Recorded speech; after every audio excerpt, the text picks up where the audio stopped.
like the school nursing position in this huge inner city. And so I think Indeed had reached out and they were like, do you want to do a school nurse like assignment for like 3 months or whatever? And so I bite. I went in, the orientation went very well. They sent me to another school and they had me train with another nurse. And she did an excellent job, but she kind of hinted to me. She was like, Audra, she said sometimes the school administration they kick back on some of my decisions, and I did witness it while I was there, but I guess I didn't pay it that much thought because I was already invested for the 3 months. So anyway, they sent me to my school and I'm sitting in a nursing office. And I think all nurses know that nobody's really supposed to come in the nursing office, without permission. Adjacent to the nursing office was the main office. It had a receptionist, and adjacent to that was the principal's office. So I'm just sitting there doing my notes, bringing records up to date because the nurse that had left, I think they said she had really just like gotten old and she started to not be able to remember or keep up with records and stuff. So I get a call from the teacher. And the teacher says I'm sending a student down because he has been vomiting. So they send down like this 8-year-old boy, and I assess him, for vomiting. He doesn't have any episodes of emesis for me. I take his vital signs, temperature, everything. And I just let him stay in the office with me just to monitor him. So we were still very much during coming out of COVID, and the school had regulations. So the regulations went like this. If anyone has symptoms of COVID, and they had a list of symptoms, and vomiting was one of them, which was weird to me, but it was there. And basically, you had to send the student home for 10 days, so you had to call their parents. So no episodes of emesis or vomiting for me. I send him back to class. He's okay. Vital signs within normal limits. I get another call maybe an hour later. Same student coming down, same thing. And he had a G tube. So you guys already know. 2 times with me, it's reported. I don't have to see it. You have a G tube. Something apparently is going on. I'm going to trust what the teacher says. And so I call the parent, get the mother on the phone. Hi, Miss So-and-so. This is the school nurse. My name is Audra. This is the situation. Are you able to come and pick him up? She said, well, I'm not really able to come and pick him up right now. I think she said she didn't have transportation to get there or something. So I said, well, do you have anybody else that can come pick him up? She was like, yeah, sure, my brother. Conversation went well. I'm not thinking anything. I'm just thinking I'm calling a parent. When I was a kid and my parents got that call, both of them were working. So either my mother would come, or if she couldn't come, my father wouldn't come. When I raised my kids, I would leave $30 at the house for a cab. We still had cabs. And my daughter and my son are like 11 years apart. So I would tell her, she was like 15 at the time, maybe he's 4 or 5.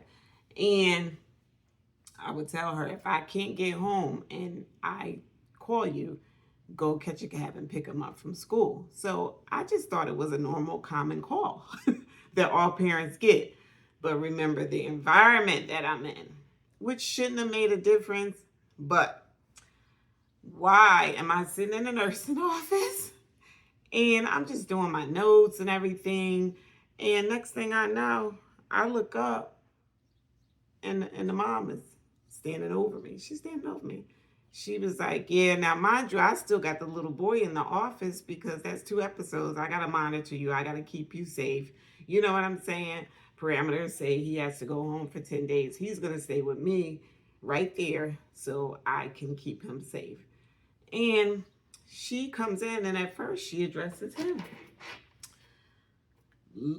Look what you made me do. Wait a minute, let me go back for a minute. When I was on the phone, she was like, well, he does this all the time. He knows how to make himself vomit. He does it for attention, and usually they just let him stay there. I said, I'm sorry, I apologize, but these are the school's regulations, and as a nurse, I have to abide by their rules and regulations. He's had 2 episodes of vomiting, so he's going to need to get checked out by his pediatrician, and you will need a note for him to return. So she looks at him and she was like, look what you made me do. You made me come all the way down here. Why are you faking? You do this all the time. So my brain shifts to, okay, what is really going on in the home? Where is this going? I got to make sure that I keep him safe. He's like this, looking at his mom, you know. So she turns to me, y'all, and she said, and I'm about to catch a charge. I said, excuse me, I'm sorry. What did you say? She said, you made me leave my hotel room. Our house burnt down and we don't have anywhere to go. And I lost my job. No, she didn't say she lost her job. She said, and I have to go to work, and I can't be leaving and coming down here to pick him up. I said, well, I apologize, but I thought you said your brother was coming. Well, all I know is I'm about to catch a charge. I said, oop, grab my bag. Went to the door of the adjacent, main office, and I said the code for security, okay? Guess what the receptionist said? Okay, I called him. You can go back in there. Not understanding why the receptionist is directing to me, you know what I'm saying? But security came, the vice principal came. Now, let me just say, when I went into the school and they oriented me to the school, the vice principal and the principal were all very nice to me. They were professional. They were very cordial. They reinforced the rules. Audra, this is our COVID protocol. This is what has to be done. And I called other, students' parents as well. This particular one, she just was different, and at this point, I don't know what she has on her, a knife, a gun, or whatever. All I know is that I'm in an unsafe situation at this point. Security needs to be called. So next thing I know, I sit back down. The vice principal came in, and she speaks to the parent, and she asked me what happened, and I let her know what happened, and she reinforces to the parent. She said, yes, he's gonna have to go home, and he cannot return until after 10 days.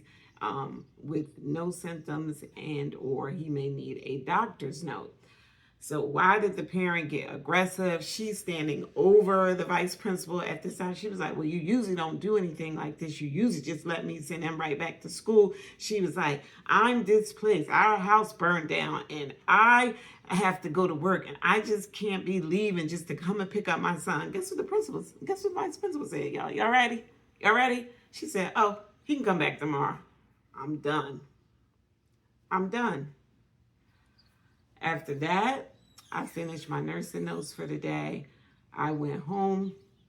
I emailed the agency that basically sent me there, and I let them know what happened. I said, this is an unsafe situation. As a registered nurse, we follow the Nurse Practice Act, the standards of care, and the state rules and regs. And you can't tell me to do it one way and then backpedal and tell me to do it another way, and then make me be the scapegoat in the middle if anything happens. I let him back in school the next day. He infects everybody with COVID. Now, all y'all suing me. You see what I'm saying? So it's sad. I just was not able to continue out the assignment and function within my capacity as a licensed registered nurse. And thank God I got out of there safe. Thank God I didn't get shot. There's shootings, over there every day, all the time, because I know the city very well. I lived in it briefly, growing up. You know how to maneuver through safe environments. You would think the school is safe.